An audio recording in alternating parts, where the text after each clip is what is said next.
Presidente, a gente vê o presidente do Cuiabá falar que o Corinthians não paga. A gente vê o presidente. Acho que foi o presidente do Ele time precisa do pagar Galo, nós também, né? do Tajeres. Ele montou o time em cima do Corinthians e ficou falando besteira aí nas redes sociais. Ele também deveria pagar nós também, né? Não, Ele que cobre os outros presidentes do qual ele fez os negócios. Não foi com a gente que ele fez o negócio. Tivemos o negócio do Ranieri.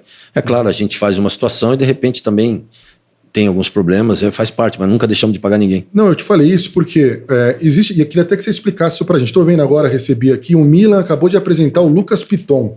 O Lucas Piton foi contratado pelo Milan. O Vasco já pagou o Corinthians? Não. Mas essa grana não seria repassada, não teria sido repassada para o empresário? Então a gente quer entender isso aí. Os caras têm que pagar, então. Sim, vai ganhar como clube e formador deve ter alguma porcentagem de formador também. Nosso jurídico está atento, já acionou. Como é que os caras venderam um jogador que nem deles porque eles não pagaram? Mas por que o Corinthians não aciona na solução de conflitos da FIFA? Está acionado. Primeiro eles acionam o jurídico, aí se não der certo, vai para os outros órgãos. Isso já está em andamento? Já foi acionado, já. Não só ele, como os outros clubes. Eu falei isso do começo. A gente está passando a limpo. Bom, então, legal saber, porque era uma questão que estava em aberto, a notícia de que o Vasco não tinha pagado o Piton. Agora eu recebo aqui que o Lucas Piton está no Milan. Desejo sucesso para ele, obviamente, porque ele é da base do Coringão. Mas o Vasco tem que pagar o Coringão. Você não fica naquela também de... Porque o presidente do Cuiabá fala, o outro cara fala, então é só o Corinthians, todo mundo jogando pedra, né? Às vezes não dá vontade de chegar e falar assim, ô Vasco da Gama, paga meu dinheiro aqui que você me deve.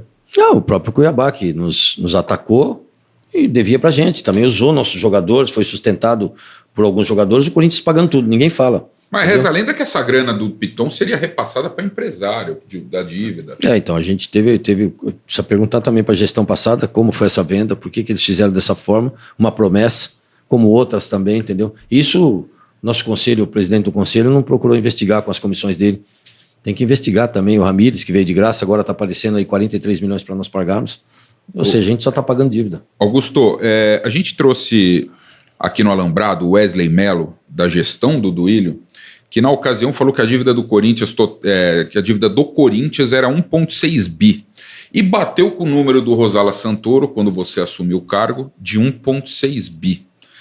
Segundo Jorge Nicola, no Band Esportes, ele falou que essa dívida teria saltado para 2,3, ou seja, um acréscimo em um ano de gestão de 700 milhões de reais. Ou seja, a dívida declarada na RCE é 2,4 2,4 na RCE é declarada. Então, de 1,6 para 2,4. Não está exagerado isso aí, não? Isso aí, não, está exagerado a dívida que eles deixaram, não é a nossa dívida. A nossa dívida gira em torno de 400 milhões, que são 280 milhões de juros que a gente paga todo ano. Esse ano vai para mais de 350 milhões. 1,6 para 2,4 é 800. A dívida era muito maior. Quando veio a consultoria, a dívida já gerava em torno de 2 bi a 2 bi 100. Não era essa... mas foi com o Rosala, que era o teu diretor. Tempo lá, ele não conseguiu acionar tudo. A dívida não era essa. Isso é absurdo. Aliás, se eu tivesse gasto isso, eu já tinha caído. E como é que a gente paga essa... Para você ter uma ideia como nós pegamos, como a gente não tinha dinheiro para pagar nada, eu tive que buscar receita, conseguimos grandes patrocínios, isso mostra a potência do Corinthians, e dentro disso existia acho que 150 milhões de dívida de imposto, que não foi colocado, caiu pela metade, 75 milhões, 25 milhões que era para a Black's pagar, acabou não pagando porque a gente dobrou o contrato dela, ela pediu isenção dessa parcela que veio para nós, são 100 milhões, mais 280 milhões, ou seja, a gente não gastou 100, 120 milhões só que com atletas, com ativo, com tudo que nós pagamos, a nossa dívida só foi essa de 100 e poucos milhões. Um atleta que eu vender hoje, eu pago tudo e ainda tem um elenco...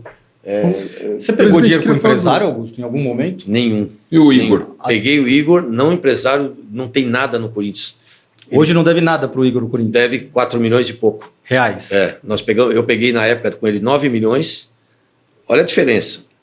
Sem uma garantia, por confiança da minha palavra, do meu caráter. Porque o Igor era seu amigo. Meu amigo particular. Peguei com ele 4 milhões primeiro para pagar o Mateuzinho, depois 5 milhões para completar a folha salarial e pagar o Garro. 9 milhões de reais a juros de 1%, o menor juros que o Corinthians tem, e sem 1% de jogador e sem uma garantia. Emprestei para ele como confiança. Já pagamos 5 milhões para ele, né? Entrou agora, acho que está entrando na dívida aí.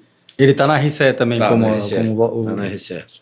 Ele está de boa, Tá de boa, cara. Sim, é claro que ele ficou chateado, porque ele me ajudou na hora que a gente precisou, cara. Entendeu? Só que a gente não tinha dinheiro para pagar e hoje, como está na RCE, tem que entrar todo mundo. Presidente. Aí ele vai, só que ele vai saber que vai receber por mês, vai demorar um pouquinho, mas vai receber com seus juros normal, com sua